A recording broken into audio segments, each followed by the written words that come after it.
and she did the hoochie-coo.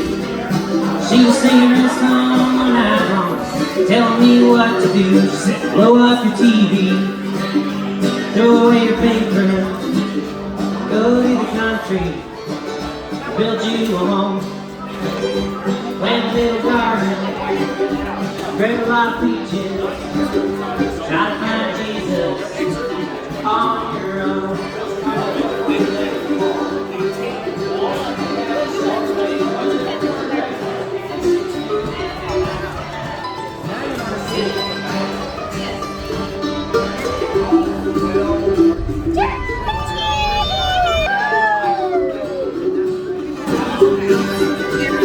Well, I was young and hungry and about to leave that place. And I looked for me gal, and I looked her in the face. And I said, you must know the answer. She said, no, but I'll give it a try. To this day, we've been living our way. Hello, everybody. Aloha. We're here to talk about Back to the Land Festival. Tennessee. Yes, in Tennessee. Kari's our daughter, by the way.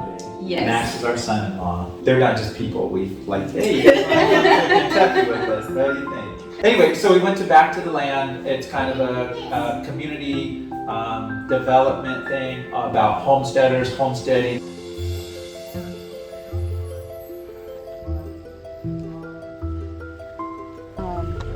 I'm selling raffle tickets, restrooms, white building over there. Fast version of what we did yesterday and some of the things. Are you gonna be able to help me out a little bit? Okay. So Darren, my partner's crying. I'm already done. We ate part of it yesterday. Who did? So Back to the Land Festival. So anyway, back to the question, being your first one, what did you think about it? I like that I'm new, so there's stuff that was talked about that I know absolutely nothing about. Everything we talked about, we knew absolutely nothing about. Compost, we knew like this much about. It was a 2-day event. 2 days. They started out with dinner, showing us how to cut a half a pig at the event, and then we had dinner. We ate that pig.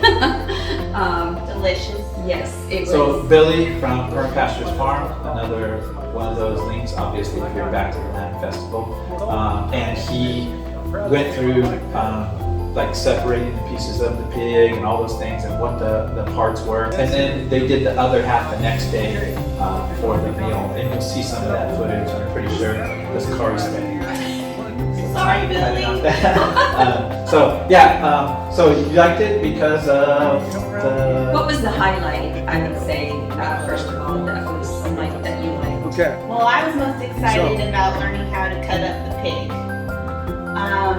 The second thing was probably pantry management. Today, we're going to talk about Pantry 101, Advanced Pantry Management, and Seasonal Eating. And to me, they all fit together as a homesteader. Because I am not good at management stuff. Yeah, and that turned out to be really good. So even if you had some ideas about how you put stuff in before in the pantry or whatever, labeling, or even just, I think the biggest thing was tracking, right? Mm-hmm. So not only, okay, I put this stuff in there, but when did I use it? How much did I use it? And her, like, she's had just a simple board when you take something, write it, and then every like third day or something, she goes back and updates it, and then she makes more stuff. So it was cool to see that kind of stuff, I think. That wasn't something you would normally see like at some of the bigger ones, because we went to a bigger one.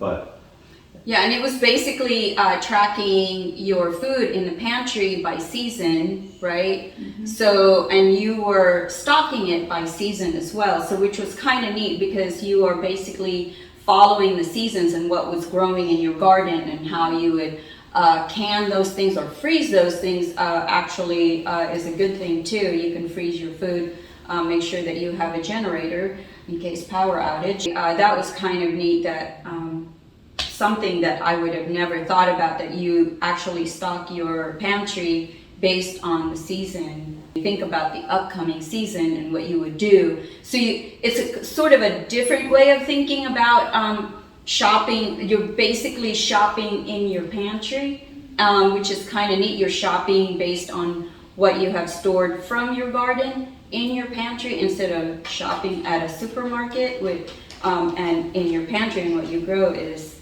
healthier. Ours was cutting pig and pantry management. What about you, Max? Yeah, yes. Cutting up the pig was certainly something that I've never done. I've left all that to Kari. So figuring out where baby back ribs come from, where the St. Louis style ribs come from was very interesting.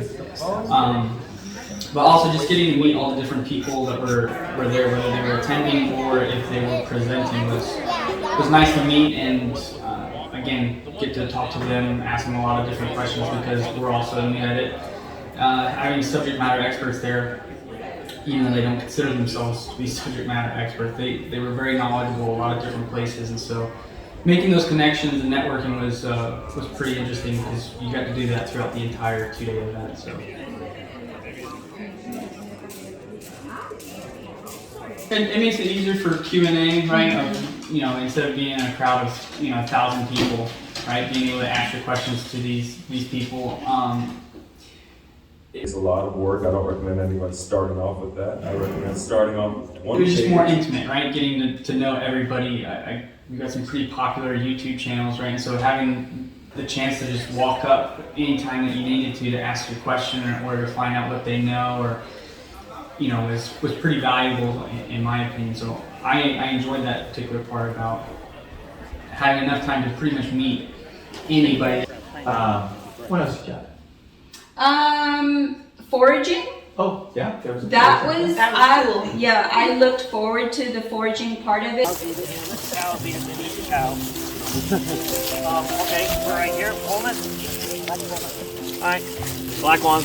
How many of you ever tried to get the nut out of a black walnut? It's stained. Oh, you had to use about the walnut. And that's the great thing about foraging is that you're learn to think beyond is it edible. There's 23 different things that you can do with a wide variety of plants, anything from incense, sun protection, lichen can be used to help prevent sunburn. There's actually, in the world right now, there are companies harvesting lichen to make sun lotions and sun creams that block better the UVs better than anything on the market right now. But medicinal plants that people wouldn't even think about, that's just right outside of your door. And because with all the chemicals that's put in our medicine these days, I think it's really good to be able to turn to natural that God how many created. times do we think something is a weed or something like that? Like he pointed out something we have an abundance of here on our property that's used like croutons on a salad. Yeah, I'm like, and it tastes really good. really? Like Yeah. I've been like cutting these and trying to get the animals to eat them. Like, so it's important that, I mean, especially for us that kind of B2B, right, back to basics, like living back to basics, trying to get some of the chemical processing, if it doesn't go bad, it's bad for you. That's Yes. a fact, right? Because they put Oh. something in it to make sure it doesn't go bad. Yes. So part of this is for us to get healthier by doing the healthier things. And we have an abundance of stuff on any size property, you will, right? There'll be things that you need to know about, and that's what permaculture is, right? Learning about what you have, and like they say, the problem is the solution, right? The problem is the solution to another problem. So just figuring it out, I think is great. I promised to be good news. Fascinating. My daughter was so proud. All set.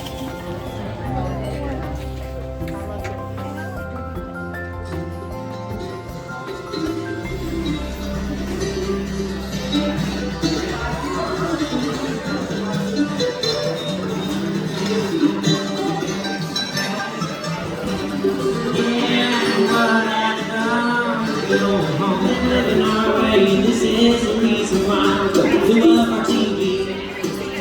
Threw away our paper, moved to the country, built us a home. Had our children, fed up on beaches, and they all found Jesus. Oh man, yeah, they all found Jesus. Oh man.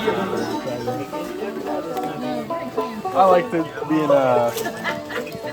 it was an hour and a half to the hikes and stuff, but it was right in the middle of everything I wanted to see on the West Coast. So. Did you ski out there? Poorly. I'll throw myself down a mountain. But I like to keep my feet on the ground.